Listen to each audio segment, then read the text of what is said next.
किसी को भी सजा हो तो दुख होता है। ऐसे गैर कानूनी काम नहीं करने चाहिए जिससे मुल्क को नुकसान हो। जहांगीर तरीन का मुल्तान में तकरीब से खिताब उन्होंने कहा जो फैसला हुआ उसका एहतराम है। मजीद बोले कि लोधरा के लोगों ने इज्जत दी, उन्हें कभी नहीं छोड़ूंगा।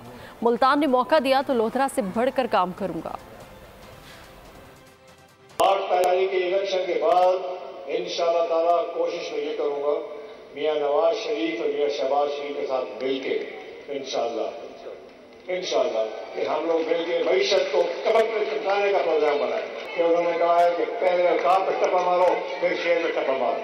अब मुल्तान की बारी। इंशाअल्लाह ताला जो लोधरा में मैंने काम जितने भी किए हैं, अगर वहाँ पे 100 किए हैं तो यहाँ 500 करके दिखाऊंगा। मैं इंशाअल्लाह ताला पूरी कोशिश से जो इस मुल्तान शहर, पंजाब सूबा और पाकिस्तान के लिए मेहनत करूँगी। मईशत बढ़ेगी, तमाम लोगों को फायदा होगा, तनख्वाहें भी बढ़ेंगी, बेरोजगार को तनख्वाह भी मिलेगी, जो बिजनेस करते हैं इन्वेस्ट करते हैं उनको पैसे भी मिलेंगे और आमदनी होगी, और आप सारे लोग जो बैठे हैं किसी न किसी तरीके से आपका फायदा होगा। सब्सक्राइब करें और बेल दबाएं ताकि कोई खबर रह न जाए।